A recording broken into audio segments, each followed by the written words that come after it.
Chili, députée 14e législature. Je suis en même temps la présidente de la commission santé, hygiène et prévention de la mairie de Dieuppeul-Derklé. Donc aujourd'hui, la commission santé, hygiène et prévention a démarré ses activités en organisant un don de sang en collaboration avec le Centre national de transfusion sanguine, en collaboration aussi avec toutes les associations de jeunes et de femmes qui sont dans la commune. Et je commence par remercier aussi Monsieur le maire qui nous a facilité vraiment la tenue de cette journée d'aujourd'hui. Donc l'objectif de cette journée, vraiment, comme vous le savez tous, au niveau du Centre national de transfusion sanguine, il y a un manque de sang. Vous n'êtes pas censé savoir qu'il y a eu beaucoup d'accidents ces derniers temps. Donc ils ont fait beaucoup d'appels. Donc nous aussi, on a jugé nécessaire de démarrer nos activités par un don de sang pour les appuyer, n'est-ce pas? Donc vous savez également aussi que les personnes âgées, les femmes, aussi bien que certains malades qui ont besoin de faire une opération, ont aussi besoin à un moment donné de sang pour la suite de leurs opérations. Maintenant, ce qu'on a l'habitude de voir, d'habitude on attend jusqu'à ce que le besoin se fasse ressentir, qu'on appelle la famille pour qu'ils viennent donner du sang. Nous avons voulu anticiper pour organiser cette journée, pour renforcer vraiment la banque de sang au niveau du Centre national de transfusion sanguine. Donc nous remercions d'abord toutes les associations qui ont bien voulu se joindre à nous.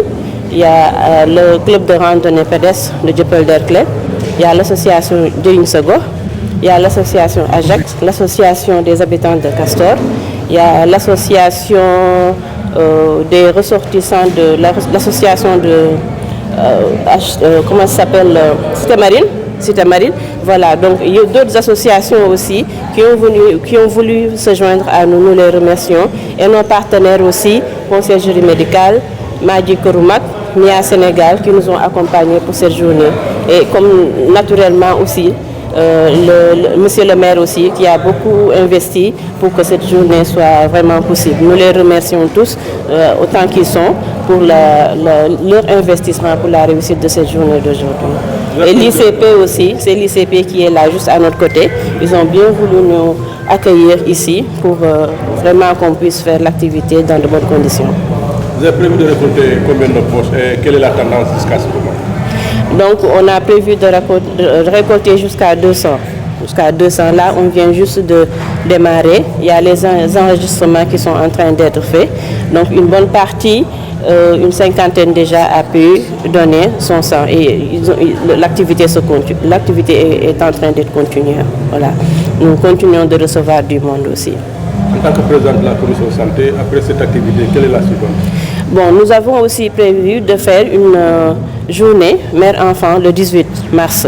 Voilà, et nous profitons aussi de cette occasion pour lancer un appel à toutes ces associations qui sont déjà ici présentes, à toute la population aussi.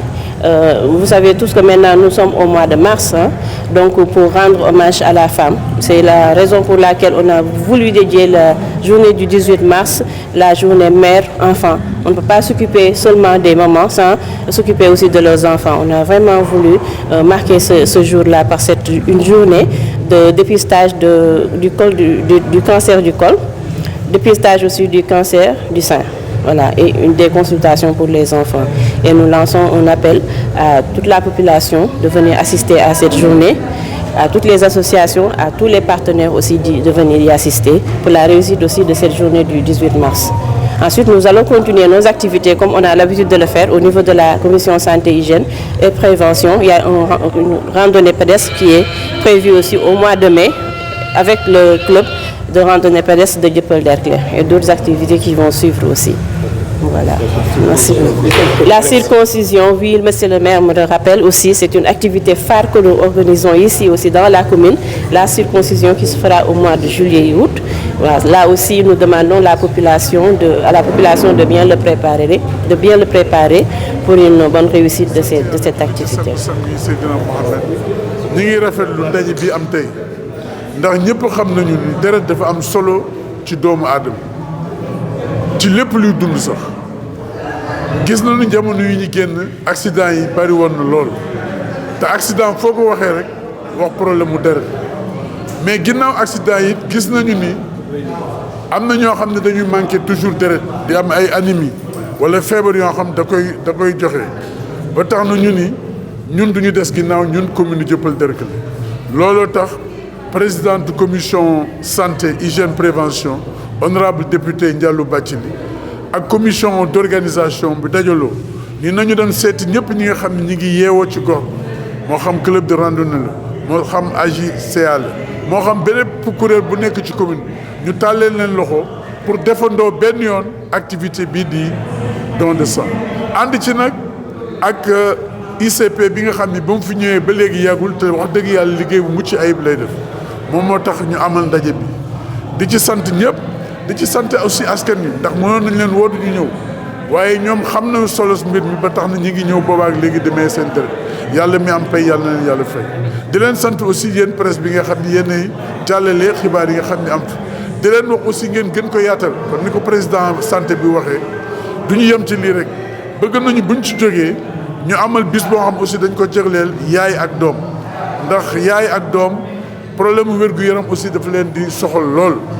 amal nañu aussi ay at yi passé li ñuy wax ay njulli bëgg nañ ko defaat ren aussi jàpp lu mat téeméer wala ñeent fukki xaleel xarafal leen te loolu du benn loxo rek mooy tàcc donc loolu dañ ci woo ñëpp ànd ci ak ñëpp ndax li ñu amal solo mooy commune Dieuppeul Derklé ci kaw ci kanam ci lu baax.